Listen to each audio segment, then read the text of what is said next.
বাংলার ইতিহাসে যখনই শত্রু আসে পালাবার পথ খুঁজে পায় না।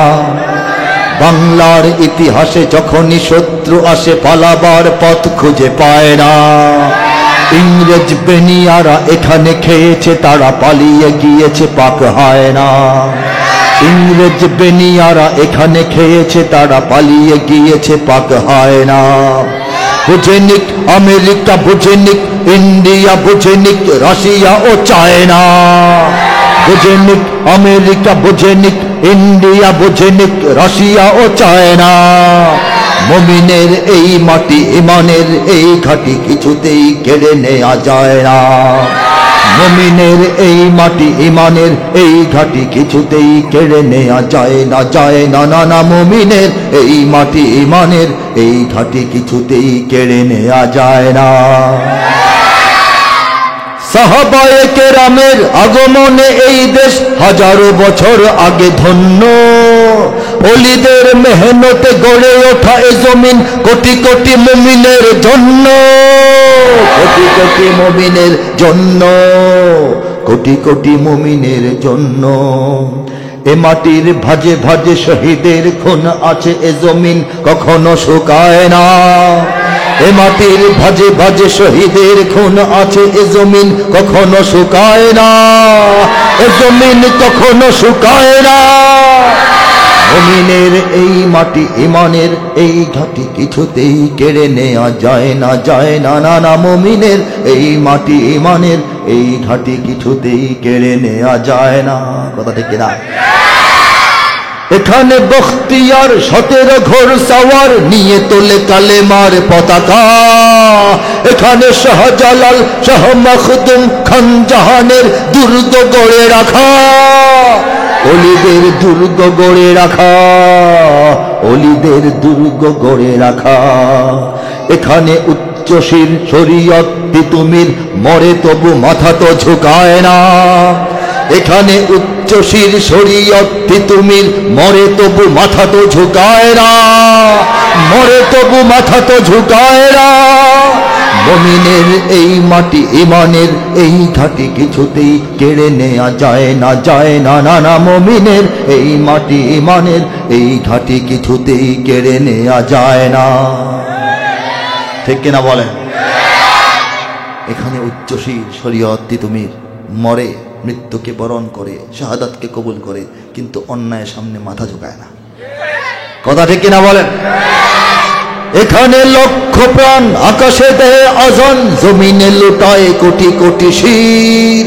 এখানে হাওয়ার আগে হাজারো কণ্ঠে জাগে, দিকে দিকে নারায়ে তাকবীর, দিকে দিকে নারায়ে তাকবীর। এখানে লক্ষ লক্ষ মসজিদ থেকে লক্ষ লক্ষ মুয়াজ্জিন প্রতিটা দিন আল্লাহু আকবার আজানের ধ্বনি এই বাংলার আকাশে বাতাসে ছড়িয়ে দেয়। সেই আজান যখন ধ্বনিতে প্রতিধ্বনিত হয়, তখন কোটি কোটি কপাল, কোটি কোটি শির, কোটি কোটি মাথা এই বাংলাদেশের পবিত্র পেক্কাদাম মাটি ধুলোবালির মধ্যে আল্লাহকে উদ্দেশ্য করে সিজদায় লুটিয়ে পড়ে। এটা এই জমিনে ঘটে। ঠিক কিনা বলেন? গৌরব করে দেখান আমাদের এই জমিনে। কোন জমিনে? হাত তুলে দেখান কোন জমিনে? এই জমিন যে কোনো বেঈমান বদমাশদেরকে আমরা দিয়ে দিব?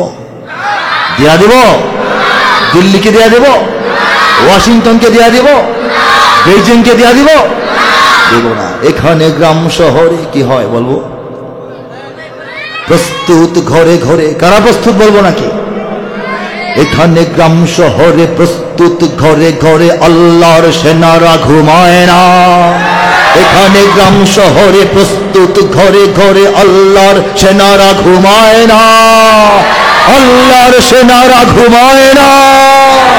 মুমিনের এই মাটি, ইমানের এই ঘাটি কিছুতেই কেড়ে নেওয়া যায় না, যায় না, না না। মুমিনের এই মাটি, ইমানের এই ঘাটি কিছুতেই কেড়ে নেওয়া যায় না। বুঝেনিক আমেরিকা, বুঝেনিক ইন্ডিয়া, বুঝেনিক রাশিয়া ও চায়না। বুঝেনিক আমেরিকা, বুঝেনিক ইন্ডিয়া, বুঝেনিক রাশিয়া ও চায়না। মুমিনের এই মাটি ইমানের এই ঘাটি কিছুতেই কেড়ে নেওয়া যায় না, যায় না, না না। মুমিনের এই মাটি ইমানের এই ঘাটি কিছুতেই কেড়ে নেওয়া যায় না। এই কথাটা যখন আমরা পৃথিবীর বড় বড় আধিপত্যবাদী শক্তিকে বুঝাইতে পারবো, যেদিন সবাইকে বুঝিয়ে দিব, বুঝে নিক আমেরিকা, বুঝে নিক ইন্ডিয়া, বুঝে নিক রাশিয়া ও চায়না, মুমিনের এই মাটি ইমানের এই ঘাটি কিছুতেই কেড়ে নেওয়া যায় না। জোর করেও যায় না, গোপনেও যায় না, ক্ষমতার মধ্যে দালাল বসিয়েও যায় না। ঠিক কিনা বলেন? এটা ভালোভাবে যেদিন তাদেরকে বুঝাই দিতে পারবো, সেদিন আমাদের সন্তানরা নতুন একটা পতাকা এই বাংলার জমিনে উড়াইতে পারবে। ঠিক কিনা বলেন? দুনিয়াতে এই পতাকাটা আছে, কোনো কোনো জায়গায় কালোর উপর সাদা দিয়ে লেখা, কোনো কোনো জায়গায় সাদার উপর কালো দিয়ে লেখা, সৌদি আরবের সবুজের উপর সাদা দিয়ে লেখা, বাংলাদেশে সবুজের উপর লাল দিয়ে লিখে দিব। কারা তৈরি আছেন? কারা প্রস্তুত? লিল্লাহি তাকবীর, লিল্লাহি তাকবীর।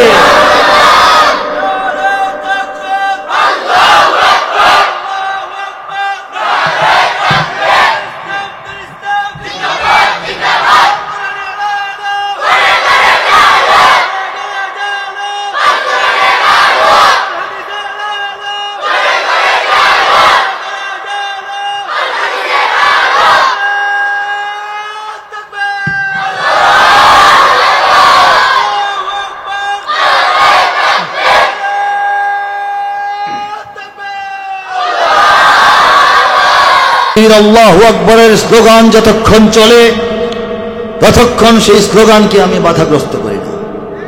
কারণ আমাদের এই যে এত কথা, এত ব্যথা, এত সঙ্গীত, এত কবিতা, এত বয়ান, এত বক্তৃতা, এত সফর, এত জুমার বয়ান, এত মাহফিলের মঞ্চ থেকে আলোচনা, সবকিছুর উদ্দেশ্য হচ্ছে এই দেশের গণমানুষের মুখ থেকে আল্লাহু আকবরের আওয়াজটা বের করা। সেই আওয়াজ যখন ধ্বনিত প্রতিধ্বনিত হয়, অন্য কোনো কথা বলার আর প্রয়োজন বাকি থাকে না। ঠিক কিনা বলে? আল্লাহু আকবরের আওয়াজ এমন এক আওয়াজ, গোটা বিশ্বের সমস্ত সুপার পাওয়ারকে যা টলটলায়মান করে দেয়, দোদুল্যমান করে দেয়, গোটা বিশ্বের অন্তরাত্মা কাঁপিয়ে দেয়। ঠিক কিনা বলে? সেই স্লোগানের অধিকারী আল্লাহ পাক আমাদেরকে বানিয়েছেন, বলে সুবহানাল্লাহ।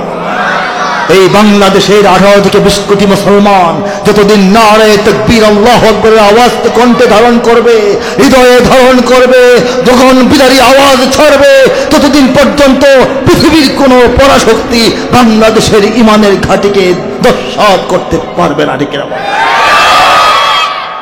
আমাদের সতর্ক থাকতে হবে, সজাগ থাকতে হবে, প্রস্তুত থাকতে হবে। ঠিক কিনা বলেন? এদেশের ইসলাম এত সহজ না। রাসূলুল্লাহ সাল্লাল্লাহু আলাইহি ওয়াসাল্লাম যখন নবুয়ত প্রকাশের পর, কুরআন নাজিলের পর, নবী হিসেবে প্রকাশ হওয়ার পর 13 বছর কোথায় ছিলেন? মক্কায়। কোথায়? হিজরতের পর আরো 10 বছর কোথায়? নবী হলেন, নবী তো আগে থেকেই, নবুয়ত প্রকাশ পেল 40 বছর বয়সে। মক্কায় 13 বছর, 53, মদিনায় গিয়ে আরো 10 বছর। এই 63 বছর এই জিন্দিগানি, এটা আল্লাহর পক্ষ থেকে দেওয়া রাসূল সাল্লাল্লাহু আলাইহি ওয়াসাল্লামের বরকতময় জীবন। বলে সুবহানাল্লাহ, মহাবরকতময়, এতে কোনো সন্দেহ নাই।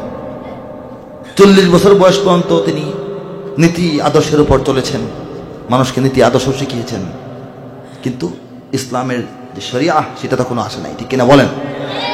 এরপর 13 বছর গোপনে গোপনে, ভয়ে ভয়ে, আতঙ্কে আতঙ্কে, সতর্কতার মধ্য দিয়ে কাজ করেছেন। প্রকাশ্যে আরামে কাজ করেছেন কতদিন? মাত্র মদিনার 10টা বছর। বলেন সুবহানাল্লাহ। এই 10 বছরের মধ্যে আবার মোটামুটি 85টার মতো যুদ্ধ, 85টার মতো যুদ্ধ রাসূল সাল্লাল্লাহু আলাইহি ওয়াসাল্লাম নেতৃত্ব দিয়েছেন। 27টা যুদ্ধের নেতৃত্ব সশরীরে উপস্থিত থেকে দিয়েছেন। বাকিগুলির নেতৃত্ব তিনি একদম চিফ অফ কমান্ড হিসেবে তিনি এইগুলির পরিকল্পনা, চিত্র এবং এটা পরিচালনা করেছেন। বলেন সুবহানাল্লাহ। এখন দেখেন তো, 10 বছরে যদি 85টা যুদ্ধ হয়, বদর থেকে শুরু হয়েছে নাকি? বদর শুরু হয়েছে মদিনা হিজরতের 1.5 বছর পর। বদর থেকে রাসূলের ইন্তেকাল, দুনিয়া থেকে বিদায় নেওয়া পর্যন্ত 8.5 বছর। 8.5 বছরে 85টা যুদ্ধ হইলে বছরে 10টা পড়ে না? প্রতি বছর যদি 10টা যুদ্ধ করতে হয়, মানুষটার আরাম কোথায়, শান্তি কোথায়, বিশ্রাম কোথায়? আল্লাহ পাক সেই মহামানবের হাতে সব করিয়েছেন, বলে সুবহানাল্লাহ। মাত্র 10 বছরের স্বাধীন জিন্দেগানি কর্মজীবনে এমন সফল, এমন বরকতময় অল্প জীবন যে এই 10 বছরের কর্মজীবনের ফলাফল হিসেবে হযরত খলিফা ওমর ফারুক রাদিয়াল্লাহু তাআলা আনহুর আমলে চীন থেকে মরক্কো পার হয়ে, আটলান্টিক পার হয়ে স্পেন পর্যন্ত অর্ধেক দুনিয়ায় কালেমার পতাকা উড়েছিল। বর্তমান বিশ্বে 200 কোটি মুসলমান রাসূলুল্লাহ সাল্লাল্লাহু আলাইহি ওয়াসাল্লামের নামে দরুদ এবং সালাম পেশ করে, বলেন সুবহানাল্লাহ। এই জন্য বললাম মাত্র 63 বছরের বরকতময় জীবন, বলেন সুবহানাল্লাহ। সেই নবী যখন 13 বছর মক্কায় ছিলেন, আহা কাফেররা কি অত্যাচার, নির্যাতন, নির্মমতা, নৃশংসতা সাহাবায়ে কেরাম আজমাইনের উপর চালিয়েছিলেন আমরা সবাই জানি। হযরত বিলালের ইতিহাস জানি, খাব্বাবের ইতিহাস জানি, খুবাইবের ইতিহাস জানি, সুমাইয়ার ইতিহাস জানি, আর অনেকের ইতিহাস জানি, ঠিক কিনা বলেন? নবীজির কাছে বিচার আসে, ইয়া রাসূলুল্লাহ অমুক ভাইরে তো মারতেছে, তমুক ভাইকে তো কয়লার উপরে শোয়ায় রাখছে, তমুক ভাইকে দিয়ে খেজুরের কাঁটা দিয়ে শরীর ফুটা করতেছে। নবীজি কান্না করেন, চোখ দিয়ে পানি পড়ে, ধৈর্য ধরেন, ধৈর্য ধরতে বলেন। এর বাইরে আরো বড় কিছু, বেশি কিছু করার অনুমতি তখনও আল্লাহ পাক দেন নাই। এর মধ্যে একদিন সাহাবায়ে কেরামকে বললেন, হে আমার সাহাবীরা, যাদের সামর্থ্যে কোলায়, যাদের সাহসে কোলায়, তোমরা আরব দেশ ছেড়ে লোহিত সাগরটা কোনো রকমে পার হয়ে আফ্রিকায় চলে যাও। সেখানে একটা দেশ আছে সাগরের পারে, দেশটার নাম হচ্ছে আবিসিনিয়া। সেই আবিসিনিয়া চলে যাও। বৃহত্তর অঞ্চলের নাম হাবশা, দেশটার নাম আবিসিনিয়া। বর্তমান বিশ্বে এই দেশটার নাম হলো ইথিওপিয়া। আমাদের ছেলেরা খুঁজলে মানচিত্রে পাবে। সৌদি আরবের এক পাশ দিয়ে সাগরের অপর পাশে ইথিওপিয়া। সেই ইথিওপিয়ায় চলে যাও। এই কথা বলার পর সাহাবায়ে কেরাম আজমাইনদের একটা কাফেলা, 80 জন সদস্যের একটু বেশি, 86, 84, 82 হইতে পারে, এই নারী শিশু সহ একটা সাহাবীদের কাফেলা মক্কা ছেড়ে কোথায় চলে গেলেন? আবিসিনিয়ায় হিজরত করে চলে গেলেন। যারা চলে গেলেন তাদের সকল সদস্য পরবর্তীতে আর মক্কা মদিনায় ফিরে আসেন নাই। এখানে পয়েন্ট মনে রাখবেন। কেউ কেউ আসছেন, অনেকে আসেন নাই। তারা মক্কা থেকে মদিনা হিজরতের সময় নাই, মসজিদে নববীতে নাই, বদর যুদ্ধে নাই, সুলহে হুদায়বিয়ায় নাই, মক্কা বিজয়ে নাই, কোনো ঘটনার মধ্যে তাদের উল্লেখ নেই। তারা কোথায় গেলেন? আবিসিনিয়ায় গিয়েছিলেন। আবিসিনিয়ার বাদশাহ নাজ্জাশী, সে প্রকৃত অর্থে একজন খাঁটি খ্রিস্টান, একেবারে ঈসা আলাইহিস সালামের সরাসরি অনুসারী ছিল এবং তাদের যে ইনজিল শরীফ, প্রকৃত ইনজিল শরীফের অনুসারী ছিল, যে জন্য সে একটু বিবেকবান ভদ্রলোক ছিল। মুসলমানদেরকে আতিথেয়তা করেছে, বলেছে আপনারা যতদিন মন চায় আমার দেশে থাকেন, আরামে, আপ্যায়নে, আদরে আপনারা থাকেন। কিন্তু মুসলমানদের কিছু সদস্য তারা ভাবলেন আল্লাহর রাসূল সাল্লাল্লাহু আলাইহি ওয়াসাল্লাম মক্কায় আছেন, মক্কার অবস্থা ভালো না, কবে ভালো হবে না হবে এটা জানি না, আল্লাহর হাতে নবীকে ছেড়ে আসলাম, আরো সাহাবীরা আছে, আল্লাহই তার নবীকে হেফাজত করবেন।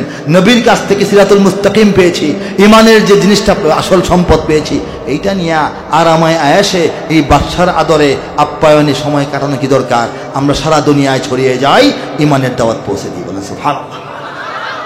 এই টিমের একজন হযরত সাদ ইবনে আবি ওয়াক্কাস রাদিয়াল্লাহু তাআলা আনহুর আব্বা হযরত আবু ওয়াক্কাস রাদিয়াল্লাহু তাআলা আনহু, তার নেতৃত্বে 4 জন থেকে 8 জন সাহাবীর মোট একটা কাফেলা, ছোট্ট কাফেলা, জাহাজ ভর্তি ব্যবসার পণ্য নিয়ে, হৃদয় ভর্তি ইমানের দাওয়াত নিয়ে আরব সাগর, ভারত সাগর পাড়ি দিয়ে সুদূর মক্কা থেকে আবিসিনিয়ায় গিয়ে যাওয়ার পর আবিসিনিয়া থেকে সরাসরি এই সাগর পথে আসতে আসতে চট্টগ্রাম দিয়ে আমাদের বাংলাদেশে প্রবেশ করেছিলেন। জোরে বলেন সুবহানাল্লাহ। এর চেয়ে বড় আনন্দের খবর জন্মের পর শুনছেন কিনা চিন্তা করে দেখেন।